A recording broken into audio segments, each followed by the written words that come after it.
Puja dan syukur kita panjatkan kehadirat Allah Subhanahu wa taala pada sore hari yang penuh berkah ini. Kita akan melanjutkan pembahasan dalam akidah, yaitu terkait dengan sumber ajaran Islam dan metode ijtihad. Kenapa ini merupakan bagian dari pengajaran akidah? Karena akidah itu terbagi ke dalam 3 wilayah. Yang pertama adalah tentang masalah-masalah uluhiyah atau ilahiyah, yaitu di dalamnya adalah wahyu Allah, sifat-sifat Allah. Kemudian yang kedua terkait dengan nubuwah. Nubuwah itu adalah kenabian, tugas dan risalah Nabi serta sifat-sifat Nabi. Kemudian yang ketiga adalah mughayabat, terkait dengan hal-hal gaib yang Allah terangkan kepada kita, baik tentang qada, kiamat dan sebagainya. Maka salah satu bagian yang sangat penting di dalam akidah adalah memahami dan sekaligus kita punya komitmen untuk menjadikan Allah di dalam firman-Nya sebagai tali ikatan yang disebut dengan al-qurwatul wusqa, ya, tali ikatan yang sangat kuat antara kita dengan Allah adalah terikatnya kita dengan Al-Quran sebagai sumber ajaran dan sumber kebenaran Islam. Ada beberapa hal yang perlu kita pahami tentang Al-Quran. Jadi sumber ajaran Islam itu nanti ada 3. Yang utama dan yang pertama adalah Al-Quran, itu sumber utama. Kemudian nanti yang kedua adalah sunnah Nabi atau al-hadits. Yang ketiga adalah ijtihad. Artinya ketiga-tiganya bisa dijadikan satu sumber muara pijakan kita menjadikan keputusan-keputusan hukum atau menjadikan kebenaran-kebenaran yang kita gali bersumber dari 3 sumber ini. Yang pertama adalah Al-Quran. Al-Quran ini berasal dari bahasa Arab yang berarti qara'a, ya. Qara'a itu adalah membaca. Yaqra'u adalah fi'il mudhari atau yang disebut dengan present tense. Kalau qara'a itu past tense. Qira'atan adalah masdar atau kata benda, atau Qur'anan yang berarti bacaan, atau juga berarti mengumpulkan dan menghimpun bacaan itu. Sedangkan secara terminologi atau dalam bahasa agama itu pengertian istilah, Al-Quran itu adalah firman Allah, baik lafaz ataupun maknanya adalah merupakan firman Allah yang diturunkan melalui perantaraan malaikat Jibril kepada Rasulullah SAW. Jadi karena Al-Quran lafaz dan maknanya adalah dari sisi Allah, maka membaca Al-Quran merupakan amal ibadah kita kepada Allah. Dan setiap kita membacanya, maka kebaikan yang akan diberikan kepada si pembaca Al-Quran adalah 10 kebaikan setiap hurufnya. Bahkan di dalam hadis yang sahih, yaitu diriwayatkan oleh Bukhari, itu disebutkan Iqra'ul Quran fa innahu ya'ti yaumal qiyamati syafi'an li ahlihi. Bacalah Al-Quran karena Al-Quran itu pada hari kiamat nanti akan menjadi penolong bagi yang membacanya. Jadi kalau kita ingin mendapatkan syafaat, pemberi syafaat yang paling jelas dalam hadis Nabi adalah bacaan Al-Quran kita, karena bacaan itulah yang akan menolong kebaikan kita di hadapan Allah. Dan Al-Quran juga tentu merupakan mukjizat terbesar yang diberikan kepada Nabi kita Muhammad SAW, yang merupakan mukjizat yang berbentuk Qur'aniyah, bacaan. Karena mukjizat-mukjizat para rasul dan nabi sebelum Nabi kita Muhammad SAW adalah mukjizat hissiyah. Hissiyah adalah mukjizat fisik.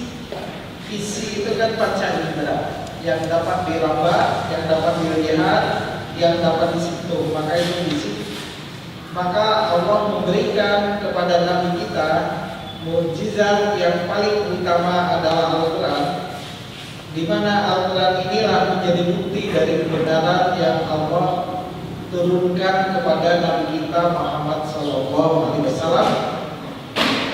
Dan di dalam surat Al-Baqarah ayat 23 sangat jelas, kemukjizatan Al-Quran itu berbentuk tantangan. Mukjizat itu selalu bentuk dari kekuatan luar biasa yang menantang dan diuji, dan sekaligus melemahkan semua kekuatan musuh-musuh Allah dan Rasulnya di hadapan mukjizat itu. Maka disinilah Al-Quran telah menegaskan dirinya melalui firman Allah, in kuntum fi raibin mimma nazzalna ala abdina fa'tu bi suratin min mislihi wa da'u syuhada'akum in kuntum shadiqin. Yang artinya adalah apabila kalian ragu terhadap apa-apa yang kami turunkan kepada hambaku, yaitu Nabi Muhammad, maka buatlah satu surat saja yang semisal Al-Quran itu sebagai tandingannya, dan ajaklah golongan-golonganmu selain Allah jika kamu termasuk orang-orang yang benar, yang jujur.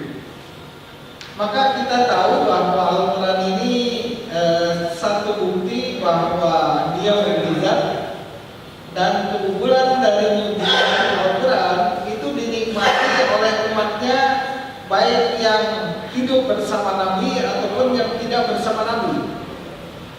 Karena dia dibaca, dia dipahami, dimengerti, dan bagaimana sentuhan-sentuhan Al-Quran sebagai mukjizat yang tidak tertandingi oleh kekuatan atau konsep manapun sepanjang masa, karena itu adalah mutlak dari Allah. Berbeda kalau dengan mukjizat hissiyah. Kalau hissiyah itu yang bisa menikmati itu yang menyaksikan saja. Tatkala Nabi Musa membelah laut, maka yang bisa menikmati dan langsung bisa merasakan kehebatan mukjizat itu yang menyaksikan saja. Yang mendengarnya paling membayang-bayang saja. Tapi kalau Al-Quran, maka dia langsung bisa dibaca oleh siapapun yang beriman kepada Allah dan Rasulnya, dan kapan saja, di mana saja. Ada beberapa hal yang memang perlu kita pahami dari kemukjizatan Al-Quran ini, di mana Al-Quran tatkala turun dengan tantangan terhadap manusia atau orang-orang yang kafir kepada Al-Quran, itu yang ditantang adalah bangsa yang memiliki budaya bahasa yang terbaik di atas bumi ini, yaitu bangsa Quraisy. Jadi menurut Philip Kahiki, bangsa Quraisy itu bangsa yang terunggul di atas bumi ini bahasanya. Bahkan bahasanya itu bisa menyihir manusia, bahkan menciptakan satu pemaknaan yang bisa menjadikan manusia itu terhipnotis olehnya. Itu bangsa Quraisy. Story of Arab, ya, Arab. Itu kita cermati bahwa kekuatan dari bahasa yang dimiliki bangsa Arab itu direpresentasi oleh seorang ahli bahasa yang disebut dengan Imro'ul Qais. Imro'ul Qais itulah yang kemudian bahasa syair dan puisinya itu diabadikan di Ka'bah dan di beberapa gerbang-gerbang kerajaan baik di Persia atau Romawi, itu karena bahasanya itu sangat tinggi dan dikagumi oleh umat manusia waktu itu. Dan bangsa Arab memang bangsa yang sangat mengagumi ketinggian bahasa. Kalau kita kenal dengan dakwah Nabi yang dilakukan Nabi di pasar,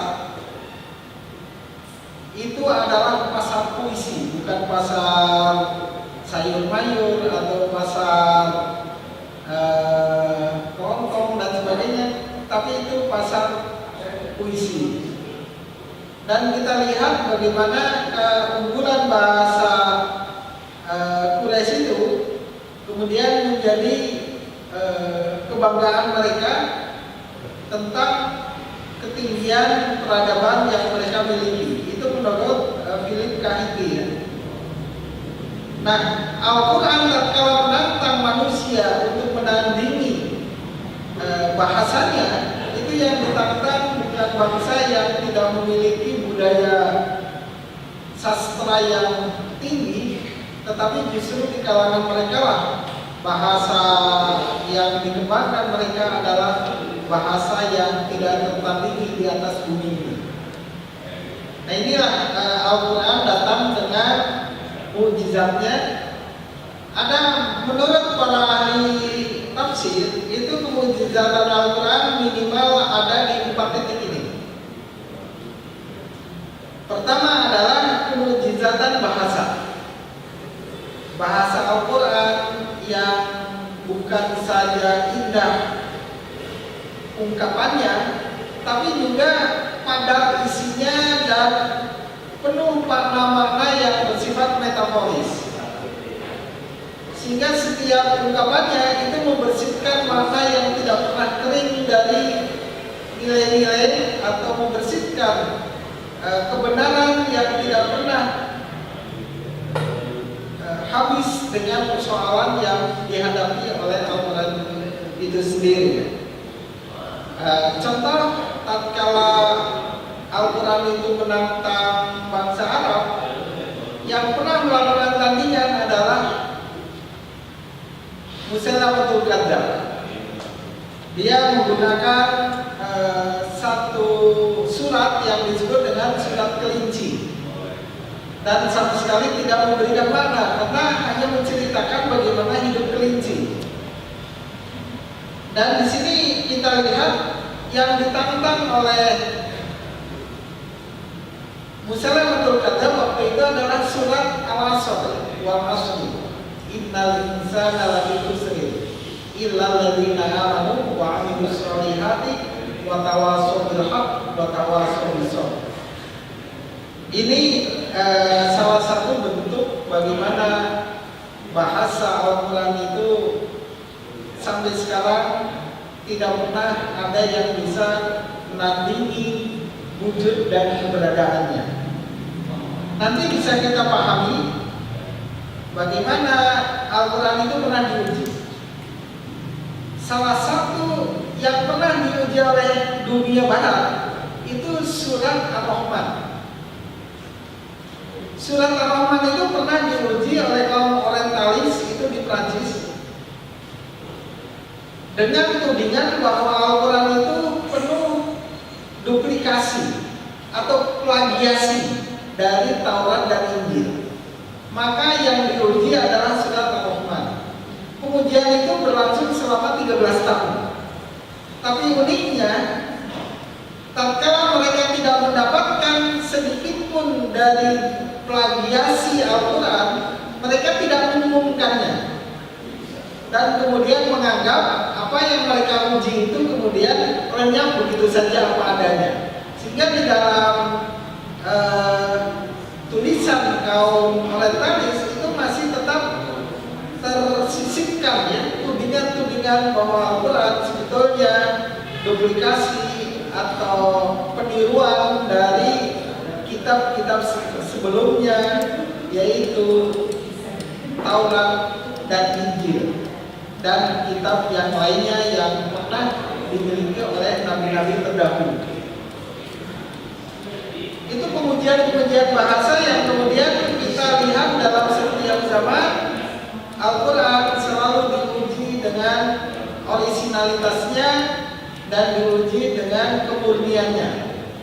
Dan kita lihat bahwa sampai saat ini Al-Quran tidak tertandingi dan kemudian keutuhannya tidak pernah tersentuh oleh tangan-tangan manusia yang ingin merubahnya atau menggantinya dan sebagainya. Jadi bahasa Al-Quran luar biasa. Kalau kita cermati di dalam surah Al-Fil saja, hanya dengan 5 ayat itu bisa membuka peristiwa sejarah, membedah makna yang terjadi pada sejarah itu, dan menegaskan satu perubahan perjalanan dari umat manusia dari zaman jahiliyah kepada zaman Islam yang penuh dengan cahaya kebenaran dengan pertolongan Allah itu. Jadi bahasa Al-Quran yang begitu dalam, indah dan penuh makna karena bahasa wahyu tidak pernah lekang karena perkembangan zaman dan tidak pernah kering dari tuntutan-tuntutan problematika dan kebutuhan umatnya. Kalau kita lihat sekarang, nanti kita cermati banyak ya, bagaimana bahasa-bahasa Al-Quran kemudian memunculkan satu interpretasi yang luar biasa yang tatkala dia dibedah selalu berkorelasi atau berkaitan dengan kemajuan ilmu pengetahuan dan teknologi. Ini adalah bahasa Al-Quran ya. Salah satu bahasa yang cukup menarik disebutkan bahwa wa arsalna riyaha lawaqi. Lawaqi itu kan peran atau fungsi yang menjodoh-jodohkan, itu lawaqi. Jadi ada bahasa lawaqi yang tukang menjodoh-jodohkan. Angin itu punya peran menjodoh-jodohkan. Ternyata fungsi dan peran angin yang menjodoh-jodohkan itu hanya bisa dimaknai dengan perkembangan ilmu dan teknologi. Bagaimana angin menjodohkan kutub yang satu dengan kutub yang lain sehingga terjadi satu perkawinan antar tumbuh-tumbuhan, mengawinkan antara partikel dengan awan sehingga turun hujan, mengawinkan antara angin, gerakan angin dengan angin yang lain menjadi musim dan sebagainya. Dan itu sampai sekarang menggali dan membedah makna dari bahasa Al-Quran itu selalu melahirkan pengertian yang sangat aktual dan selalu merespon persoalan. Contoh umpamanya pengertian sijil. Sijil itu sendiri kesininya diartikan sebagai atom. Karena pada awalnya itu sijil itu kan batu yang terendam lama, aslinya itu batu itu ya, terendam lama di bawah lumpur yang kotor dan penuh dengan virus, sehingga kalau dia terkena kepada manusia maka goresannya akan sangat mematikan siapapun yang terkena oleh sijil itu. Itu pengertian awal. Tapi kesininya kemudian batu itu ternyata punya tenaga yang bisa memusnahkan manusia dan sebagainya, sehingga diartikan dengan atom. Sama tatkala manusia dulu mengartikan alaqah. Alaqah itu dulu diartikan adalah daging yang melekat. Tapi kesininya alaqah itu sudah diartikan oleh dunia modern, kedokteran modern sudah beda lagi ya. Jadi embrio manusia yang melekat di dinding rahim wanita yang kemudian menjadi cikal bakal manusia. Jadi bahasa-bahasa Al-Quran yang begitu luas dan membedah pengertian-pengertian yang tidak pernah berhenti untuk dimaknai, hanya bahasa wahyu, belum bisa dibaca dan belum bisa menulis. Dalam sejarah bangsa Mekah waktu itu, tatkala Al-Quran turun, yang bisa membaca baru 3 orang dari seluruh penduduk Mekah yang ada. Membaca dan menulis itu baru 3 orang. Bagaimana Al-Quran mengajarkan satu kebenaran yang makna dan pesannya yang begitu mulia dan agung tetap bisa aktual sampai sekarang. Barangkali tidak ada bahasa yang setua Al-Quran dan masih tetap aktual. Kalau kita baca bahasa Sanskerta itu pada abad 12. Jadi saya kira masih ada, tapi sudah sulit dipahami. Saya pernah membaca bahasa Inggris yang populer pada tahun 50-an itu sudah sulit dipahami. Itu namanya bahasa Inggris Berlitz. Tatkala saya tanya kepada orang dari barat ya, native speaker, tentang beberapa kata yang ada di dalamnya, mereka pun sudah tidak mengerti karena sudah perubahan bahasa dan kalimat sudah sangat cepat. Sama halnya tatkala kita ingin mengetahui bahasa kita sendiri, bahasa Sunda, bahasa Jawa, bahasa Indonesia ya, 50 atau 100 tahun yang lalu, wah, sudah banyak yang kita pun tidak mengerti. Itulah bahasa wahyu yang kita cermati sampai sekarang, Al-Quran yang sudah hadir di atas bumi ini 14 abad lebih yang lalu, bahasanya masih tetap aktual dan merespon persoalan-persoalan dan berbagai kebutuhan-kebutuhan umat manusia. Itu yang pertama, bahasa Al-Quran. Yang kedua, kemujizatan sejarah. Al-Quran membuka banyak sekali sejarah masa lalu, baik yang disembunyikan ataupun yang diselewengkan dan diluruskan. Kita lihat bagaimana sejarah Nabi Isa yang kemudian diluruskan oleh Al-Quran, sejarah Maryam yang diluruskan oleh Al-Quran, termasuk juga sejarah-sejarah para nabi yang diselewengkan pemahaman dan pemaknaannya oleh tangan-tangan manusia, diluruskan oleh Al-Quran.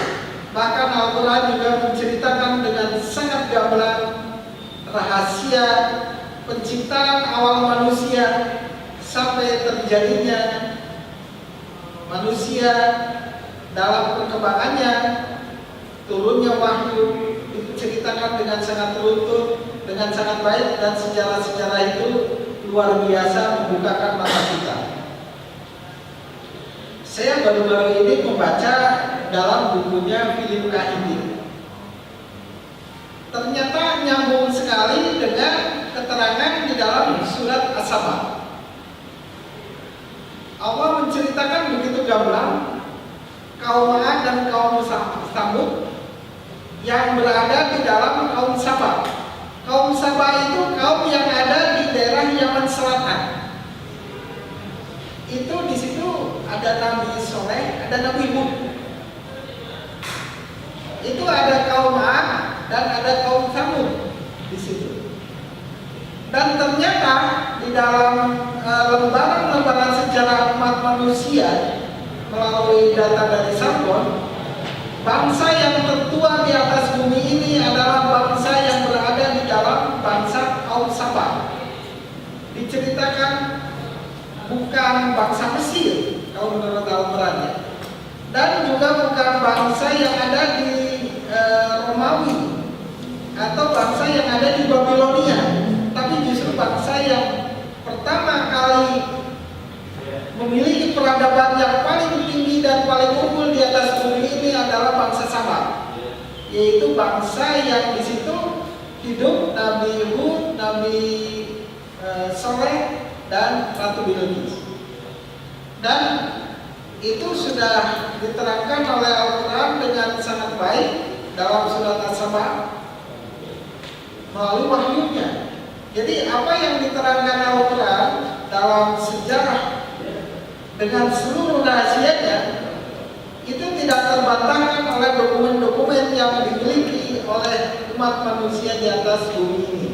Bahkan banyak sekali penjelasan sejarah yang tidak bisa dijelaskan oleh bangsa lain atau umat lain, tapi Al-Quran menjelaskannya.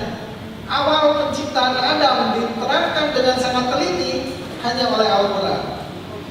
Dan bagaimana Al-Quran menjelaskan tentang akan runtuhnya bangsa Romawi dan bangsa Persia, dan dalam waktu yang sangat singkat umat Islam akan menguasai dua bangsa itu.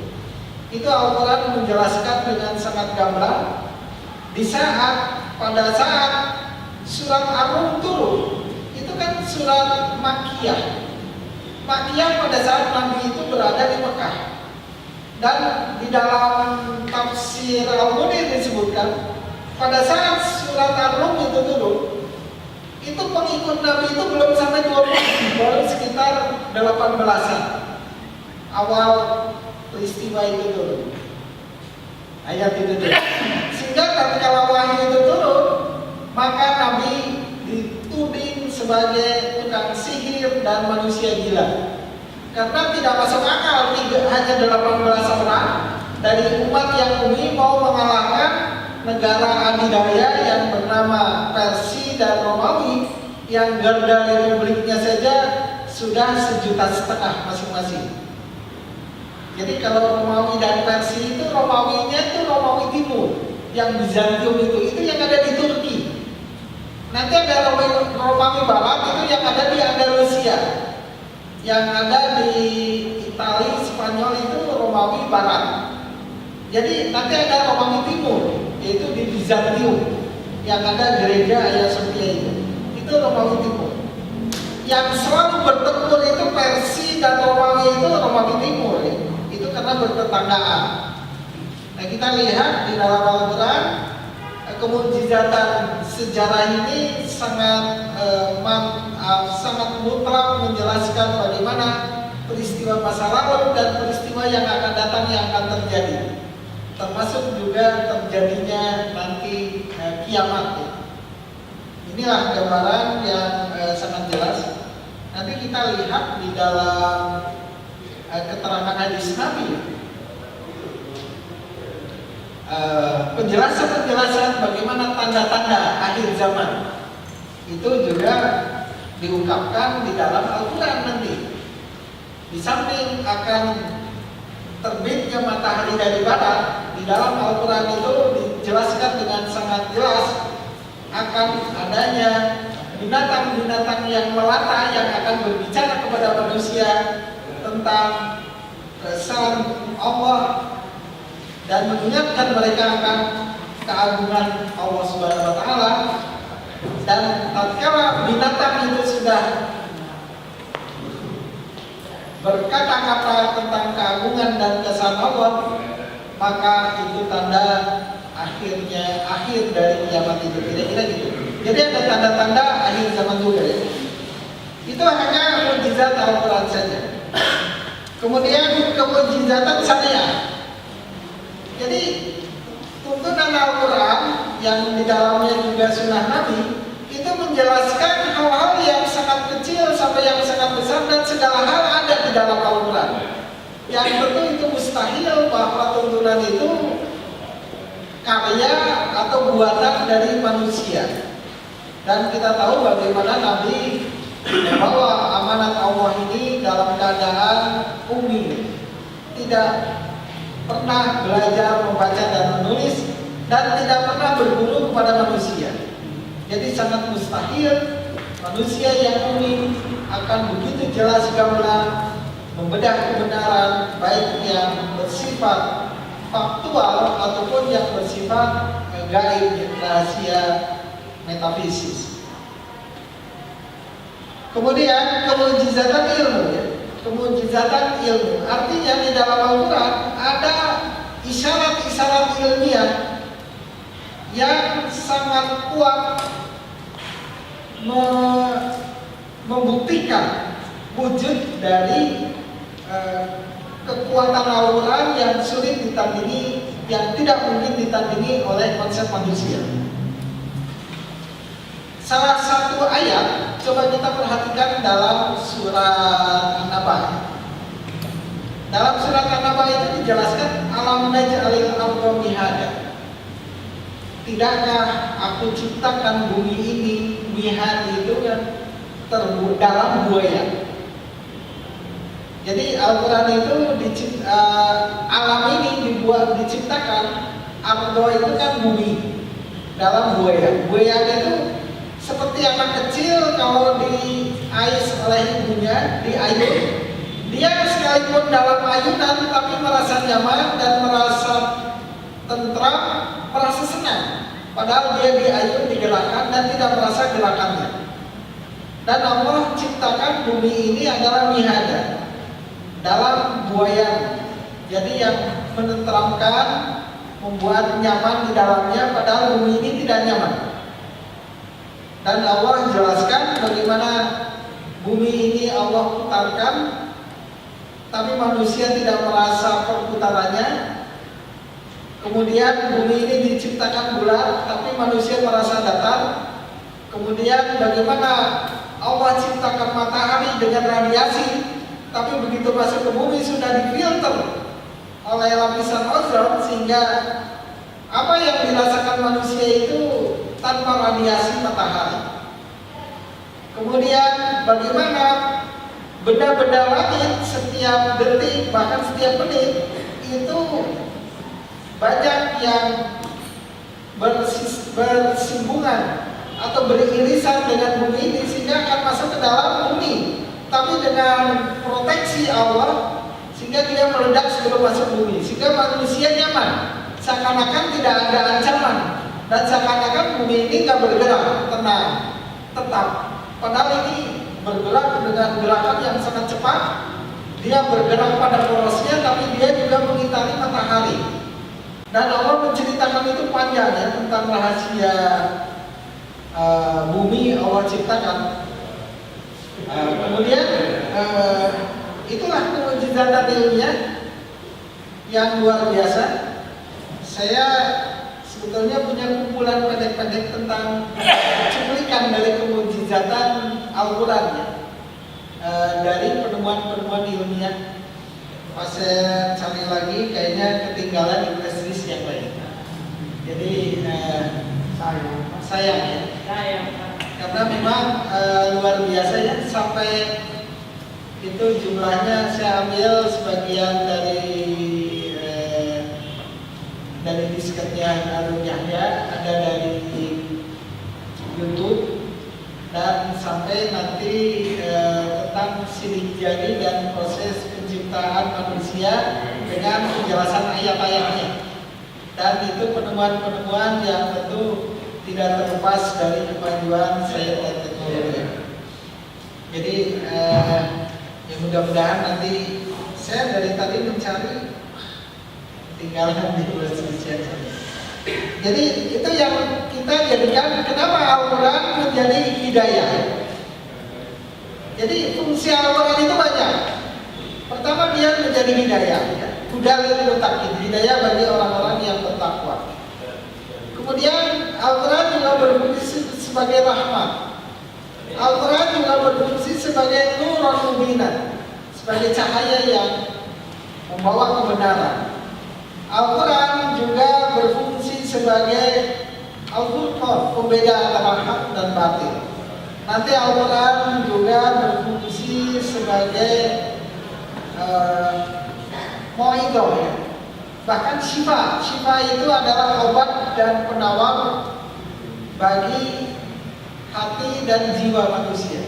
Syifaun lima fis sudur, penawar obat terhadap hati yang gundah atau hati yang terkena penyakit.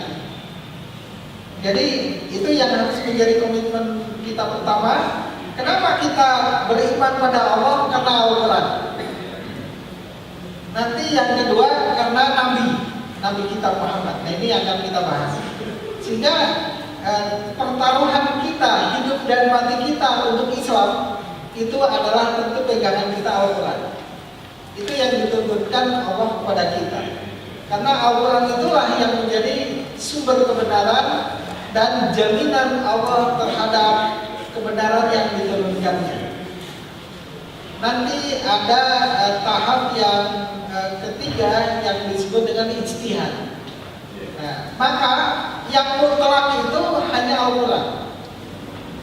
Al-Hadis sendiri kebenarannya dhoni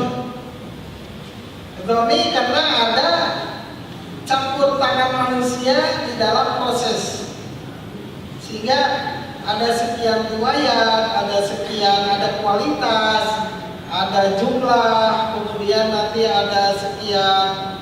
Karena menurut para ahli hadis sendiri itu dhoni. Apalagi ijtihad. Jadi yang mutlak hanyalah Al-Quran, sehingga membaca Al-Quran dengan tajwidnya itu hanya dengan wahyu Allah saja. Membaca tajwid tidak digunakan untuk membaca hadis Nabi ataupun membaca bahasa Arab, tidak pakai tajwid. Nah, selanjutnya kita akan bahas tentang as-sunnah. Sunnah itu adalah perkataan, perbuatan, dan ketetapan Nabi terhadap suatu hal atau perbuatan sahabat yang diketahuinya. Jadi itulah yang dijadikan dasar sunnah sebagai sumber rujukan yang kedua. Karena Allah menerangkan sendiri di dalam surat An-Najm ayat 3 sampai 4. Di dalam surat itu disebutkan wa ma yantiqu 'anil hawa in huwa illa wahyun yuha. Tiada Nabi Muhammad itu berkata-kata kecuali wahyu yang telah menuntunnya. Jadi hadis Nabi termasuk sunnah Nabi adalah tuntunan dari Allah juga melalui tampilan personifikasi Nabi di dalam kehidupannya, melalui ucapannya, perbuatannya, ketetapan dan persetujuan Nabi. Itu adalah masuk ke dalam sunnah yang telah dicontohkan Nabi kepada kita. Kenapa kita perlu mempelajari sunnah, atau untuk apa fungsi dari kehadiran sunnah Nabi atau hadis Nabi? Yang pertama, sunnah Nabi itu adalah berfungsi untuk menguraikan pesan-pesan Al-Quran yang bersifat global. Contoh umpamanya, tatkala Allah memerintahkan sholat, aqimus sholata wa atuz zakat, itu umum. Yang dirikanlah sholat, keluarkanlah zakat. Bagaimana menjalankan sholat? Maka tentu melalui contoh Nabi. Bagaimana takbiratul ihram, bagaimana bacaan sholatnya, bagaimana ruku dan sujudnya, bagaimana duduk iftirasnya, bagaimana duduk tahiyatnya, bagaimana salamnya dan sebagainya. Kaifiah dan bacaannya tentu berdasarkan tuntunan Nabi. Dan Al-Quran tidak menjelaskan rincian yang diterangkan secara global di dalam Al-Quran. Kemudian yang kedua, pengkhususan dari keumuman Al-Quran. Jadi Al-Quran itu ada yang menerangkan umum, tapi kemudian melalui sunnah Nabi itu diterangkan yang khusus. Contoh begini, setiap anak adalah ahli waris dari warisan orang tuanya, dan setiap orang tua mewarisi kepada anaknya. Tapi Nabi tidak mewariskan kepada anaknya harta, dan juga putra putri Nabi tidak punya hak untuk menerima warisan dari Nabi. Itu kekhususannya. Sholat malam adalah sunnah, tahajud itu sunnah. Tapi bagi Nabi wajib. Itu adalah sunnah Nabi begitu. Jadi ada kekhususan untuk Nabi yang kemudian hanya bisa dijelaskan melalui sunnah Nabi. Karena di dalam Al-Quran tidak dijelaskan. Di dalam Al-Quran hanya dijelaskan wa minal laili fatahajjad bihi nafilatan laka asa ayyab'atsaka maqama mahmuda. Dan dari tengah malam itulah, sebagian dari malam itulah bangun dan sholat tahajudlah nafilatan laka sebagai bentuk sunnah nafilah di dalam beribadah bagi kalian. Dan inilah yang kemudian ditegaskan menjadi ketetapan adanya sholat tahajud itu sunnah, tapi bagi Nabi adalah wajib. Nah itulah contohnya. Kemudian ada takyid, ya, takyid terhadap Al-Quran. Jadi Al-Quran itu menjelaskan hal-hal yang sangat teknis yang terkait berprasyarat kepada pemberlakuan sesuatu. Contoh begini, orang yang mencuri potong tangannya, kemudian tatkala mencuri berapa ukurannya, maka Nabilah yang menjelaskannya. Mencuri pada tingkat mana yang dipotong tangannya dan perbuatan yang mana hanya dikenai ta'dzir. Ta'dzir itu hukuman sebagai pengganti dari ketetapan yang muqayyad itu, yang mutlak itu. Jadi menerangkan rinciannya itu maka dengan hadis Nabi. Kemudian yang selanjutnya adalah ada keterangan yang melengkapi sebagian dari hukum-hukum yang tidak terdapat dalam Al-Quran. Jadi ada beberapa hukum yang belum terdapat dalam Al-Quran, maka Nabi menjelaskannya. Dan ini tentu terkait dengan beberapa hal, dan termasuk ada hukum-hukum baru yang tidak terdapat dalam Al-Quran. Nanti kita lihat ada beberapa penjelasan yang terkait dengan yang ketiga ini, kuncinya ijtihad.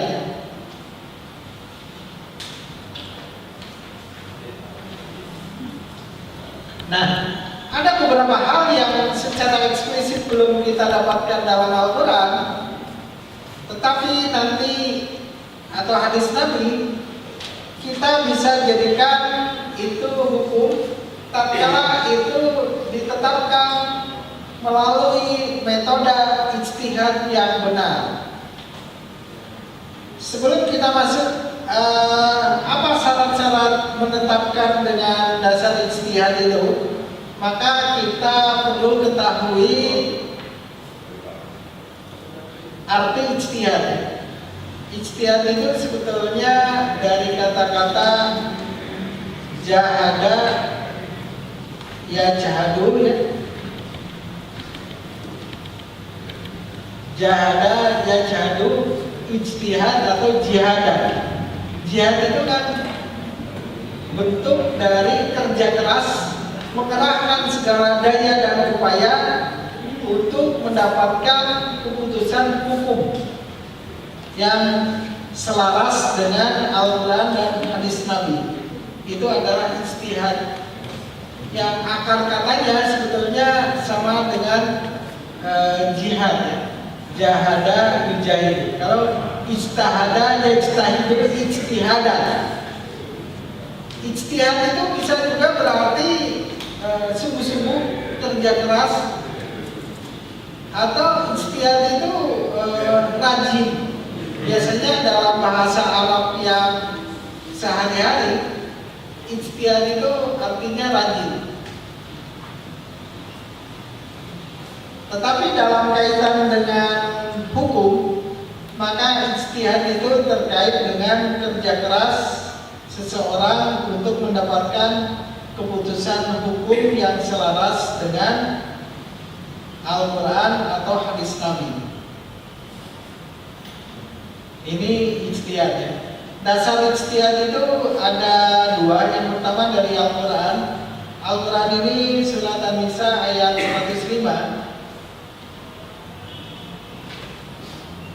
Itu disebutkan bahwa Al-Quran diturunkan itu untuk mengadili antara manusia dengan apa yang telah Allah wahyukan ya.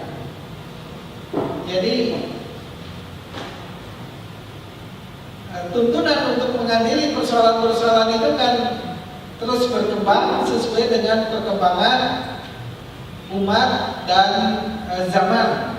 Maka keputusan-keputusan itu membutuhkan cara bagaimana persoalan-persoalan yang muncul di perkembangan masyarakat.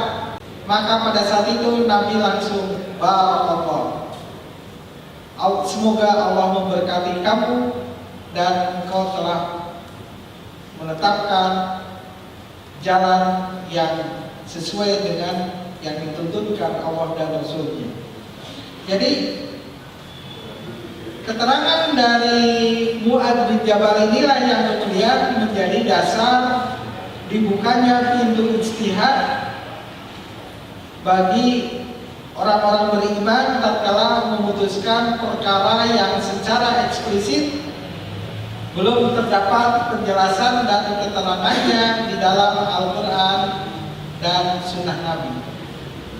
Bahkan di dalam hadis yang diriwayatkan oleh Bukhari, Muslim dan Ahmad itu disebutkan, ini di dalam buku Muslim sebetulnya, apabila seorang hakim menetapkan hukum dengan berijtihad kemudian dia benar, maka ia mendapatkan 2 pahala. Akan tetapi jika ia menetapkan hukum dalam ijtihad kemudian ia salah, maka ia mendapatkan 1 pahala. Selama ijtihadnya itu memang didasarkan pada ketentuan-ketentuan Al-Quran dan hadis Nabi. Jadi melalui hadis ini tentu merupakan satu cara bagaimana umat Islam kemudian diberi peluang untuk berijtihad di dalam memutuskan hukum sesuai dengan persoalan-persoalan yang muncul dan dihadapi umat itu sendiri. Jadi yang akhir-akhir ini paling banyak sebetulnya persoalan-persoalan yang terkait dengan kedokteran. Ada transplantasi bayi tabung, bahkan ada yang masuk kepada jenis ganti kelamin ya, operasinya itu dan sebagainya. Saya kira ini persoalan-persoalan yang kemudian tidak mudah untuk dijawab secara eksplisit dari Al-Quran dan Sunnah Nabi. Sekalipun isyarat-isyarat prinsipnya itu sudah ada, sehingga keputusan-keputusan yang kemudian menjadi fatwa adalah keputusan-keputusan yang tentu pijakan-pijakan prinsipalnya tidak boleh keluar dari isyarat-isyarat yang berada di dalam Al-Quran ataupun hadis Nabi. Ini yang kemudian menjadi satu pegangan ya, di dalam berijtihad. Nah inilah antara lain syarat-syarat berijtihad. Yang pertama ini kita lihat, pendapat ini diambil dari Muhammad bin Ali bin Muhammad Asy-Syaukani. Ada 4 syarat menurut Syaukani di sini untuk berijtihad. Yang pertama, mengetahui Al-Quran dan As-Sunnah yang bertalian dengan masalah-masalah hukum. Karena nanti kita ketahui ada sekian banyak ayat di sini disebutkan sekitar 500 ayat yang berkaitan dengan hukum. bagi mereka yang akan memutuskan perkara-perkara ijtihad, maka diwajibkan untuk menguasai ayat-ayat ini dengan sebaik-baiknya, baik dari sisi bahasanya, baik dari sisi asbabul nuzul, asbabul wurud, ataupun kaidah tafsirnya harus dikuasai dengan baik. Baru kemudian yang kedua, mengetahui ijma sehingga tidak berfatwa atau berpendapat yang menyalahi ijma ulama. Ijma itu adalah konsensus umat terhadap satu persoalan. Mungkin bagi kita ijma itu kesepakatan, yang sebetulnya kesepakatan itu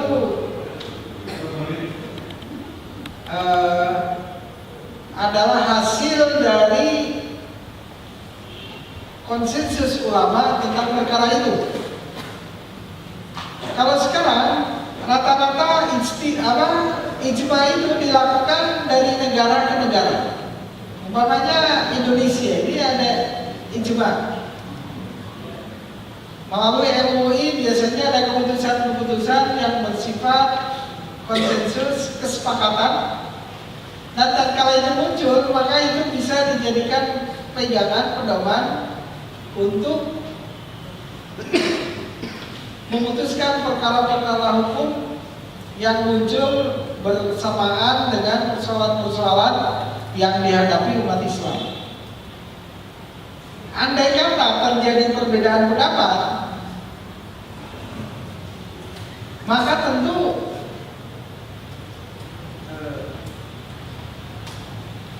tidak menyalahi keputusan ijma'nya, karena nanti ada keputusan yang bersifat fatwa dan ada yang bersifat ijma'. Ijma' itu keputusan konsensus yang ditetapkan secara bulat ya, oleh umat Islam, khususnya melalui para ulamanya. Jadi paling nggak mengetahui. Jadi jangan sampai memutuskan tanpa mengetahui, sehingga tatkala dia memutuskan satu perkara bertentangan tanpa dasar. Itu yang paling penting. Kemudian yang ketiga adalah mengetahui bahasa Arab, baik dari sisi gramatikanya, baik dari sisi makna katanya, ataupun juga dari sisi sastranya dan sebagainya, karena Al-Quran disusun dalam bentuk bahasa. Ini bagi para pengambil keputusan ijtihad, para mujtahid. Kemudian, nah ini yang keempat, mengetahui ilmu usul fikih. Ilmu usul fikih ini sebetulnya ilmu tentang filsafat hukum Islam. Karena nanti kaidah yang ditetapkan oleh usul fikih itu menjadi cara bagaimana memutuskan perkara-perkara hukum mengacu kepada kaidah-kaidah yang ada di dalam usul fikih. Biasanya itu adalah satu bentuk kesimpulan dari sekian hasil penelaahan ayat dan hadis, muncul nanti kaidah usul. Jadi kaidah-kaidah prinsip filosofis di dalam istibatul hukmi, memutuskan hukum di dalam Islam. Nah ini hal-hal yang harus diketahui oleh para mujtahid. Nah kalau seperti kita, sebetulnya cukup sampai kepada muttabi. Muttabi itu ikut saja keputusan, tapi mengetahui alasannya, dasarnya. Kalau kita ikut tahu tanpa tahu dasarnya, itu namanya muqallid. Muqallid itu ya ngekor saja lah, ikut saja tanpa tahu apa dasarnya. Mengapa? Itu haram, ini halal umpamanya. Kita nggak tahu ya, umpamanya kenapa bunga bank itu disebut haram, umpamanya ya. Maka tatkala kita ingin tahu, tetapi ada ulama yang mengatakan halal, kita tahu. Kemudian kita memilih salah satu dan kita jadikan satu pegangan dengan dasar pertimbangan yang kita ketahui dalilnya, itu namanya muttabi.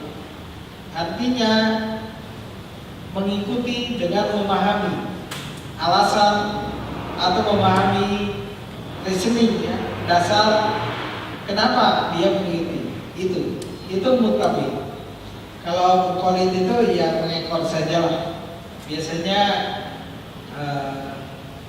untuk masyarakat awam itu cukup dia melihat, dia tahu ini boleh, ini tidak boleh tanpa tahu dasar dan alasannya. Itu muqallid. Jadi pahalanya tentu lebih tinggi yang muttabi, yang mengikuti dengan punya alasan.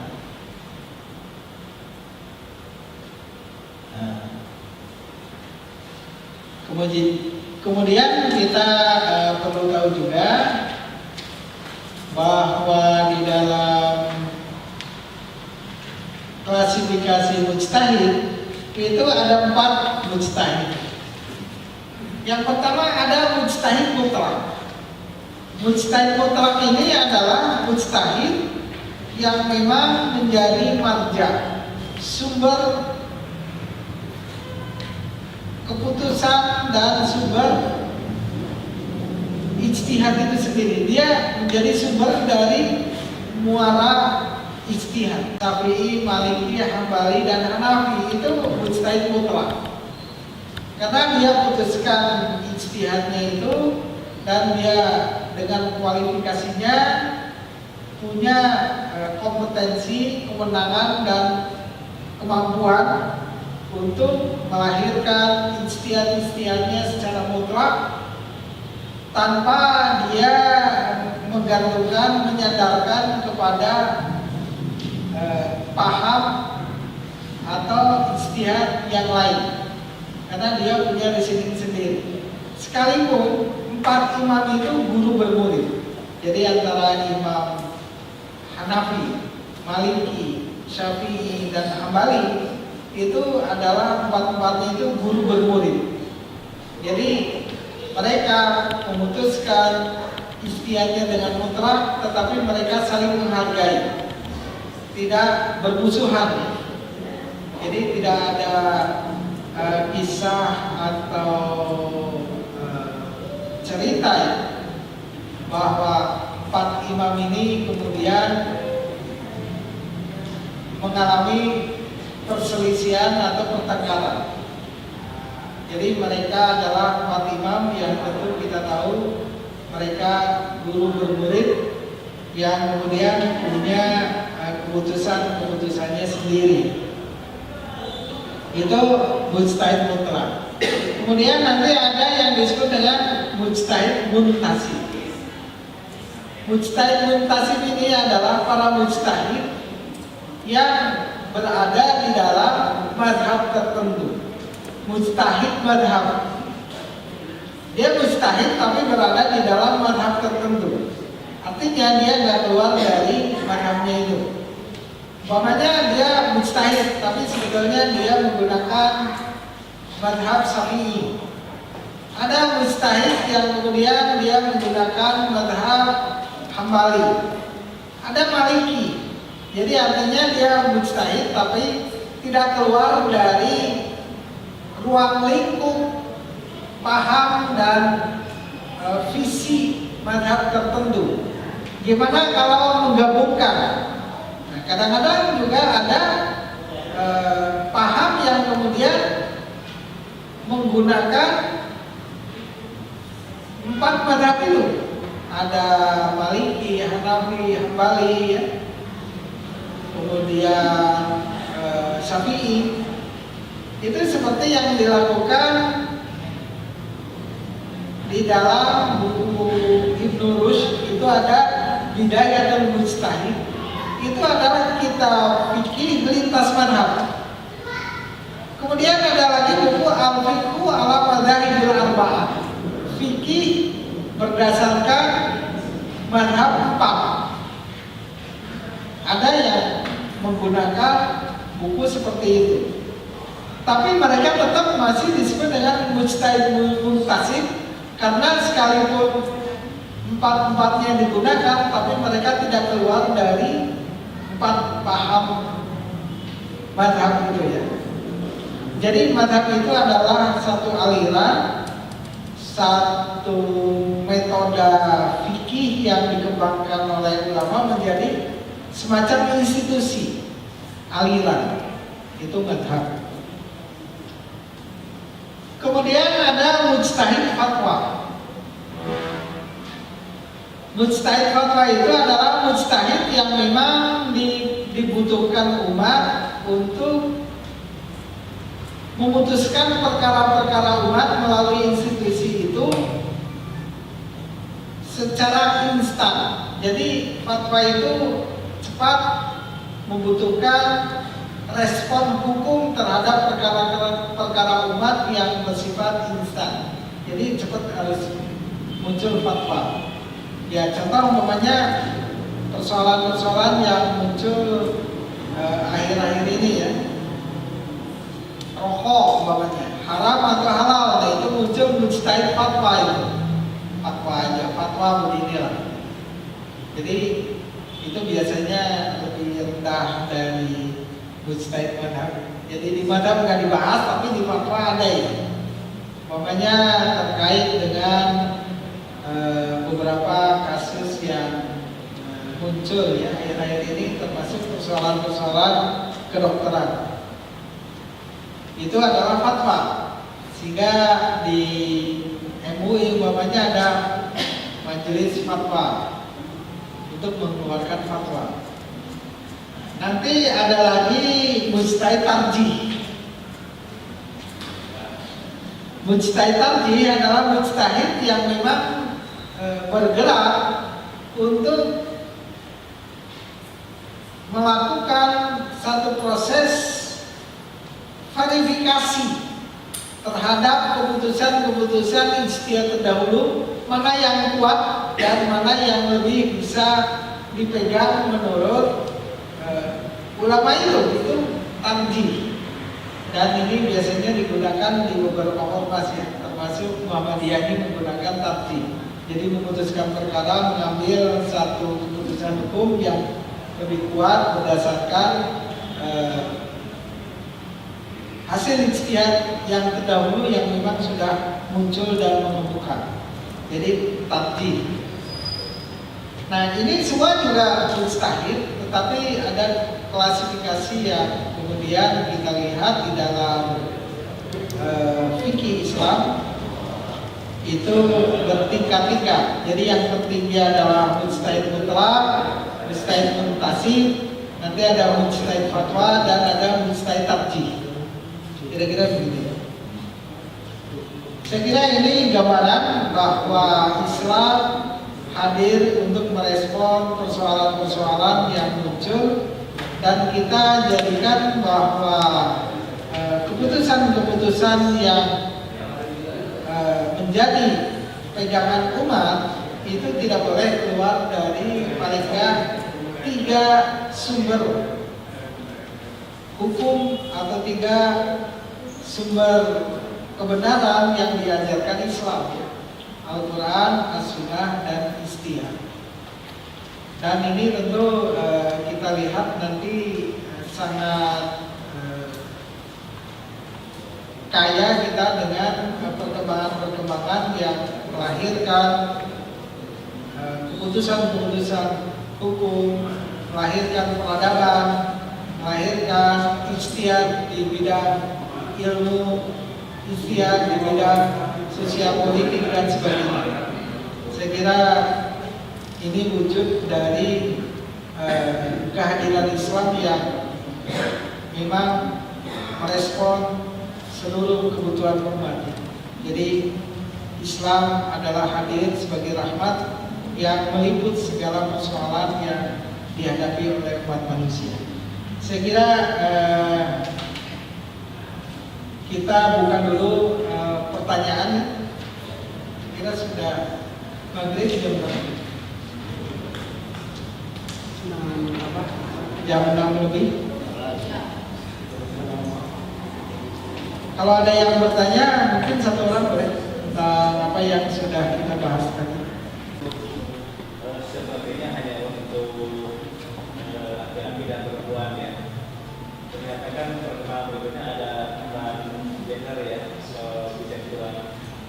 Nah, saya pikir syariat-syariat untuk transgender itu kan sepertinya jarang literatur yang membahasnya.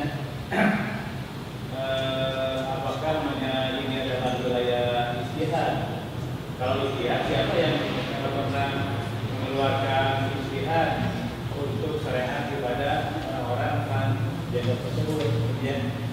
Padahal menurut data bahwa orang-orang transgender itu ada 4 kualifikasi malah. Sementara yang kita tahu kan hanya ada XX perempuan, XY laki-laki. Ternyata dalam realitas ada juga XY perempuan, atau ada XX YY perempuan, boti ya. Ada juga namanya XY Y itu berarti laki-laki itu, dan XX YY itu laki-laki boti. Berarti ada 4 jenis yang belum terbahas. Dan apakah mereka itu untuk melaksanakan realitas sudah ada literaturnya? Sudah ada fatwanya, sudah ada hasil ijtihadnya. Saya pikir sampai sekarang saya juga belum pernah membaca syariat ibadah ada yang pokok untuk kualifikasi 4 macam seks yang rasa-rasanya di hadis belum ada kualifikasinya atau ijtihadnya, hasil ulama. Terima kasih. Ya, saya kira ini pertanyaan yang sangat aktual dan kalau bagi saya asing ya. Jadi begini Pak, isyarat tentang transgender itu sebetulnya ada di dalam ayat. Itu gini, bahwa di antara janin itu ada yang disebut mukhalaqah dan ghairu mukhalaqah. Mukhalaqah itu firm betul jenisnya, bentuknya itu firm betul. Ghairu mukhalaqah itu nggak sempurna, jadi masih ada kode-kode yang apa namanya tercampur atau terkurangi, kira-kira begitu. Saya nggak tahu persis ilmu kedokterannya. Tapi sebetulnya apa yang ditanyakan Bapak ini ada di dalam fikihnya Syed Sabiq tentang jenis kelamin yang mungkin disebut dengan apa ya, antara laki-laki atau wanita ya, ada banci umpamanya. Jadi gini, saya baca di dalam fikihnya Syed Sabiq, para ulama itu sudah memutuskan untuk mengambil gen yang dominan. Setelah melalui apa namanya pengujian medis, itu dominan yang mana dia miliki, maka itu yang diambil. Itu kira-kira prinsipnya begitu ya. Sehingga kalau bapaknya swab, ini ada banci gitu ya, masuk ke softnya jamaah laki atau wanita, maka dilihat dominan dia itu ada di mana, kayak gitu ya. Nah, maka unsur yang dominan itulah yang kemudian diambil istihad oleh para ulama sebagai bagian yang memastikan dia ada di posisi mana. Karena memang Islam itu hanya mengenal 2 jebal kubais itu akan dibalikkan, kira-kira begitu. Nah, ini kita melihat bahwa memang datangnya azab yang seperti dulu itu kalau ada tantangan terhadap mukjizat. Dan tatkala mukjizat datang, kemudian mereka tidak juga sadar terhadap kebenaran yang dibawa oleh para nabi itu. Kadang-kadang kita berpikir ya, kenapa sekarang kok nggak seperti umat terdahulu? Jadi yang kafir itu dimusnahkan saja oleh Allah gitu. Ini ada beberapa penjelasan Al-Quran.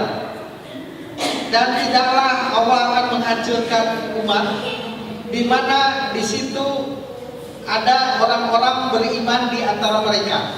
Sekarang antara orang kafir dan orang mukmin itu bergabung, ngumpul. Itu kalau dihancurkan, musnah itu dengan orang yang beriman juga pasti musnah. Kira-kira begitu. Yang kedua, memang tidak ada mukjizat yang secara terang-terangan diturunkan untuk mengajak mereka kepada keimanan. Kemudian mereka melakukan penentangan terhadap pembawa mukjizat itu. Jadi yang ketiga ini yang jelas sangat tegas di dalam Al-Quran. Dengan turunnya Al-Quran sebagai rahmat, maka kemudian Allah menunda azab bagi orang-orang kafir itu dengan azab akhirat nanti, sehingga mereka akan mendapatkan balasan yang setimpal atau sampai Allah itu menyempurnakan balasannya, kira-kira gitu. Dalam ayat Al-Quran kan disebutkan amhilhum ruwaida, tunggulah sesaat balasan kami dan bersabarlah, kira-kira begitu.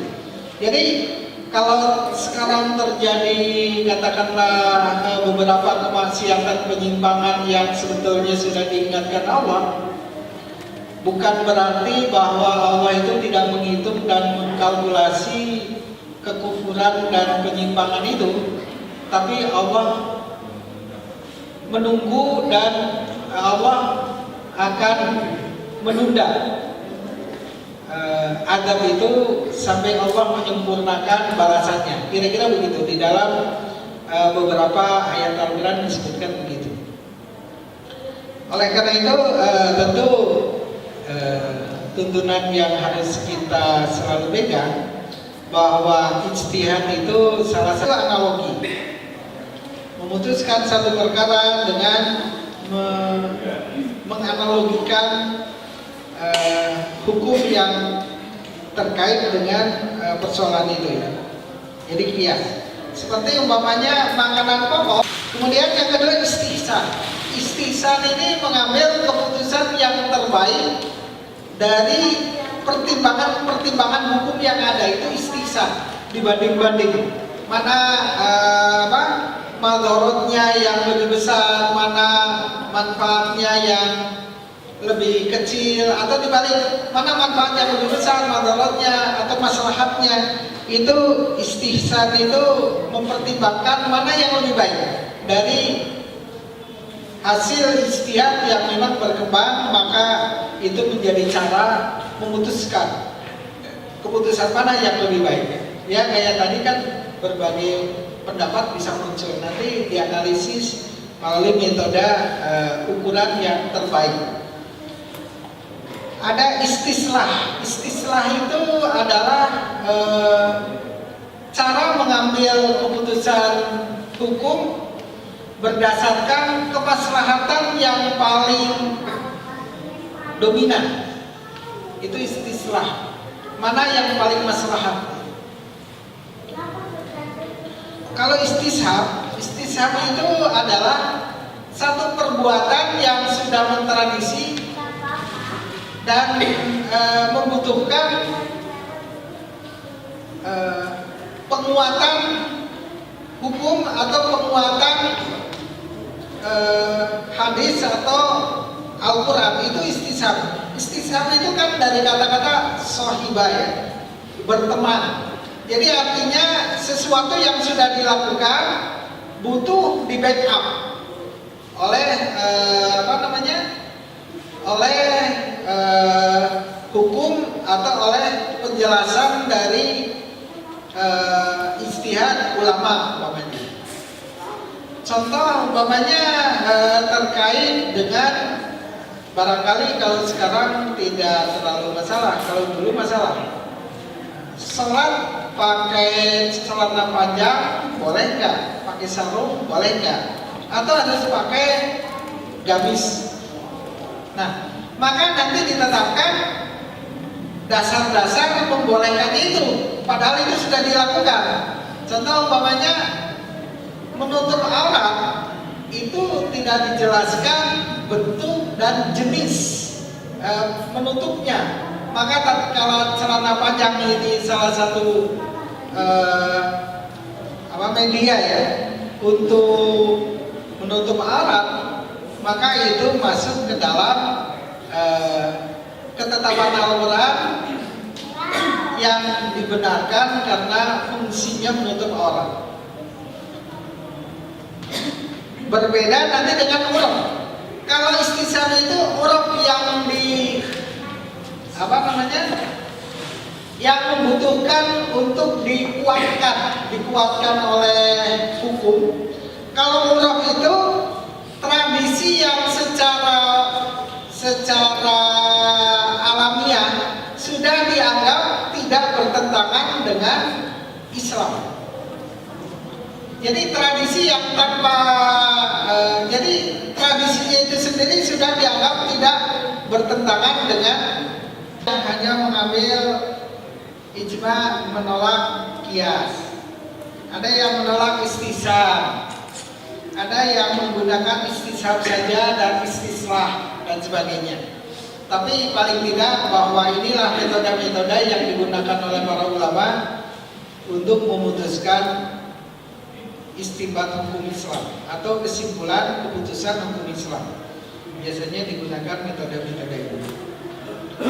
Saya kira ini gambaran prinsip saja tentang ijtihad ya, dengan macam-macam metode ijtihadnya. Barangkali kita punya waktu sedikit, ada yang bertanya silakan tentang metode ijtihad. Ya silakan. Terima kasih. Kayaknya melihat sumber hukum kan Quran, hadis, ijtihad ya. Urusan agama yang bisa menjawab persoalan-persoalan manusia dari APD, ya saya berasumsi bahwa ya berbeda ya. Artinya lebih banyak urusan ibadah atau ibadah manusia yang memang dituntut oleh ijtihad, berikutnya oleh hadis, dan terakhir oleh Quran sedikit.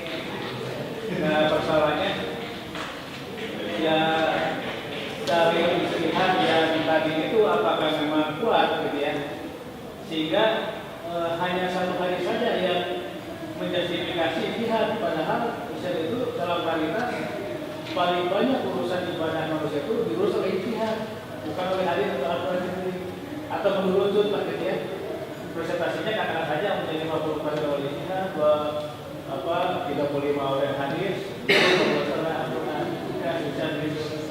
Nah persoalan yang krusial, apakah hadis ijtihad yang tadi ada di awal Rasul menanya ke Muadz bin Jabal itu kuat secara hadis ya? Apakah dari sisi hadis, apakah itu hadis mutawatir atau rawinya siapa dan bersambung apa tidak dan sebagainya. Karena hanya satu hadis itulah yang menjadi panduan untuk munculnya ijtihad, dan itu banyak sekali. Itu yang pertama. Yang kedua, nah pertanyaan saya dari awal tadi memang ada korelasinya Ustaz, bahwa kelainan kromosom itu waktu terjadinya di dalam rahim, di mana dikategorikan goyang malakot, apakah itu takdir? Kalau yang takdir, siapa yang menakdirkan? Setelah si janji itu besar, memang berkorelasi ada kelainan dari seksual behavior atau sosial behavior, malah mungkin ya yang tadi ada hal-hal yang krusial seperti umat Nabi Lut, lalu Allah mengajak. Pertanyaan yang krusial, siapa yang menakdirkan dari awal sejak janin, dan siapa yang mengajak? Apakah logis perbuatannya yang dari awal lalu ada perbuatan berikutnya yang disalahkan, dan itu menjadi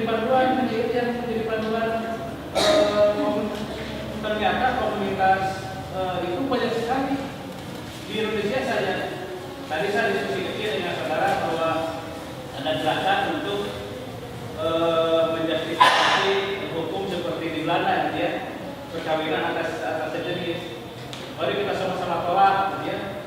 Saya menjawab di WhatsApp itu, apakah tanya satu-satu apakah kehendak dia orang itu sendiri yang diminta? Siapa yang kalau ditanya, saya pikir semuanya akan menjawab, saya nggak mau sebetulnya begini. Siapa yang menjelaskan dari awal? Siapa yang menjelaskan dari akhir? Rasa-rasanya kasarnya begini mungkin. Tidak adil Allah kalau menghadap orang yang demikian, sementara itu adalah perbuatannya. Terima kasih. Saya mau menjawab yang terakhir dulu karena ini rumit, tapi jawaban saya juga menggunakan jawaban para ahlinya. Jadi gini, ada buku Pak tentang takdir itu kan bukan kajian teologi itu nggak pernah berujung dari zaman dulu karena ada Qadariyah, Jabariyah, siapa yang menentukan dan sebagainya. Akhir-akhir ini mendapatkan hadiah yang apresiasi yang sangat tinggi di dunia Islam sehingga mendapat kayak bukan Nobel ya, jadi disebut buku yang terbaik abad ini tentang pembahasan tentang takdir itu. Bukunya tebal. Tatkala ditanyakan apa hebatnya buku itu, karena hampir semuanya mengulang apa yang pernah dibahas oleh para ulama kalam, ulama teologi itu. Gak ada ujungnya itu. Takdir itu kalau Jabariyah pasti segalanya dari Allah. Kalau Qadariyah pasti segalanya dari manusia. Kalau Ahlussunnah 50-50 sambil gak jelas ya. Kemudian macam kalau Mu'tazilah beda lagi dan sebagainya. Tapi buku ini saya pikir cukup unik. Kelebihan buku ini hanya satu kalimat terakhir. Hanya satu kalimat terakhir. Apa coba kalimatnya? Kalau ingin tahu hakikat takdir itu, tanyakan pada diri sendiri. Apakah itu usahanya atau memang itu bukan usahanya? Apakah itu keinginannya? Jadi sebetulnya di situ yang tahu itu kejujurannya. Jadi kalau yang tadi disebutkan oleh Bapak itu memang betul dan hakikatnya memang yang seperti itu banyak memang mewabah, ini berarti ada persoalan apa di balik itu dan kenapa begitu kan? Jadi sebetulnya itu kalau menurut saya pertanyaan ini takdir atau bukan yang lebih tahu menurut buku itu dirinya sendiri. Kita menilai orang, tapi kita juga belum tentu tahu bahwa apakah itu memang gennya yang tadi diterangkan itu ya, ibu itu dari sana, atau ini pengaruh lingkungan atau kecenderungan itu. Kalau dari sini kan tadi disebutkan pengaruh psikologisnya lebih terbesar. Nah itu yang kita nggak tahu. Tapi bagaimanapun juga kalau memang itu merupakan ketetapan Allah yang memang sudah tercipta dari awalnya, maka ijtihad ini sebetulnya memberikan jalan keluarnya. Nah, itu yang mungkin harusnya kita kaji. Kita sholat dulu ya, dan biasanya setelah ini sudah pulang. Nah, nanti kita lanjutkan pertemuan yang akan datang. Insya Allah nanti lebih banyak dengan ininya. Termasuk Ramadan itu saya punya itunya Pak.